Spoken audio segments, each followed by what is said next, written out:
മെസ്സിയെ എത്തിക്കാമെന്ന് പറഞ്ഞ് കായിക മന്ത്രി കബളിപ്പിച്ചു എന്നാരോപിച്ച് മലപ്പുറത്ത് ഇപ്പോൾ ഒരു പന്ത് തട്ടി പ്രതിഷേധം നടക്കുന്നുണ്ട്. യൂത്ത് ലീഗാണ് പ്രതിഷേധിക്കുന്നത്. അതിലേക്കാണ് ഇനി.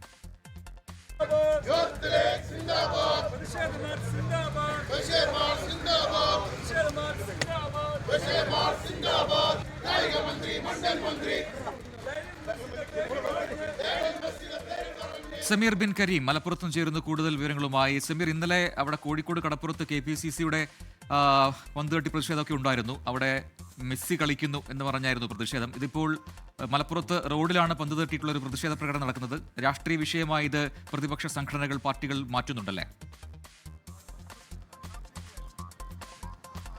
പ്രജിത്, തീർച്ചയായും അങ്ങനെ തന്നെയാണ്. കായിക മന്ത്രി മെസ്സിയെ കൊണ്ടുവരുമെന്ന് പറഞ്ഞ് വഞ്ചിച്ചു എന്ന് ആരോപിച്ചുകൊണ്ടാണ് ഇപ്പോൾ മുസ്ലിം യൂത്ത് ലീഗിന്റെ നേതൃത്വത്തിൽ മലപ്പുറം കുന്നുമ്മലിൽ ഒരു പ്രതിഷേധ പന്തുകളി സംഘടിപ്പിച്ചിരിക്കുന്നത്. ഇവിടെ യൂത്ത് ലീഗിന്റെ നേതൃത്വത്തിലാണ് പ്രതിഷേധം നടക്കുന്നത്. ഇപ്പോൾ യൂത്ത് ലീഗിന്റെ മെസ്സി നമ്മോടൊപ്പം ചേരുന്നുണ്ട്. യൂത്ത് ലീഗിന്റെ മെസ്സിയാണോ? അതെ, യൂത്ത് ലീഗിന്റെ പ്രതിഷേധ മെസ്സിയാണ്. കാരണം കേരളത്തിൽ വലിയ പ്രതീക്ഷയിലായിരുന്നു നമ്മളെല്ലാവരും. പ്രത്യേകിച്ച് അതിന്റെ ടീസറൊക്കെ വന്നു. രാമനാട്ടർ മുതൽ വളാഞ്ചേരി വരെ മെസ്സിയുടെ പോകുന്ന ലൈനൊക്കെ പ്രത്യേകമായിട്ട് വരച്ചുകൊണ്ടുള്ള വളരെ രസകരമായ സാധനം വന്നു. കേരളത്തിലെ മുഴുവൻ അർജന്റീന ഫാൻസ് മാത്രമല്ല, കേരളത്തിലെ ഒട്ടുമിക്ക ഫുട്ബോൾ മേഖലയിലെ മെസ്സിയെ ആരാധിക്കുന്ന ഒരുപാട് ആളുകളുണ്ട്. അവരൊക്കെ വലിയ പ്രതീക്ഷയായിരുന്നു. പക്ഷെ ആ പ്രതീക്ഷയൊക്കെ ഇവിടുത്തെ മന്ത്രി അസ്ഥാനത്താക്കിയിരിക്കുകയാണ്.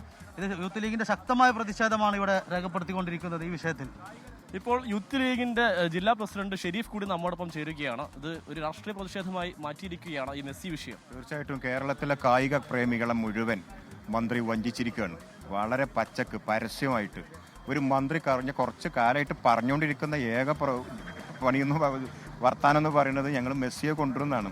ഇപ്പം മെസ്സി ഇല്ല എന്ന് മാത്രമല്ല, ലക്ഷക്കണക്കിന് രൂപ ഖജനാവിൽ നിന്ന് നഷ്ടമായിരിക്കുന്നു. ഇവിടെ നല്ല അന്താരാഷ്ട്ര നിലവാരമുള്ള സ്റ്റേഡിയങ്ങൾ വേണം, പിന്നെ ഫുട്ബോൾ അക്കാദമി വേണം. ഏറ്റവും കൂടുതൽ ഫുട്ബോൾ പ്രേമികളുള്ള നാടാണിത്. അതൊക്കെ നൽകുന്നതിന് പകരം ഇങ്ങനെ കുറച്ച് വൈകാരികതയിൽ കയറിയിട്ടാണ് മന്ത്രി പിടിച്ചത്. ഇന്ന് ജനങ്ങളെ വഞ്ചിച്ചു. അതിനെതിരായിട്ട് മുസ്ലിം യൂത്ത് ലീഗ് നടത്തിയിട്ടുള്ള ഒരു പ്രതീകാത്മക സമരമാണ് ഇപ്പം മലപ്പുറത്ത് നടക്കുന്നത്. ഇത് വഞ്ചിച്ചു എന്ന് മാത്രമല്ല, ഈ ഖജനാവിന് നഷ്ടമുണ്ടാക്കിയെന്നും ഇവർ പറയുന്നു. വൈകാരികമായ ഒരു വിഷയത്തെ ചൂണ്ടിക്കാണിച്ചുകൊണ്ടാണ് മന്ത്രി ഇങ്ങനെ ഒന്നും ചെയ്തത്. ഇതാണ് യൂത്ത് ലീഗിന്റെ പ്രതിഷേധം. അതിപ്പോഴും അവിടെ മലപ്പുറത്ത് തുടരുകയാണ്. സമീർ ബിൻ കരീമാണ് വിശദാംശങ്ങൾ നൽകിയത്.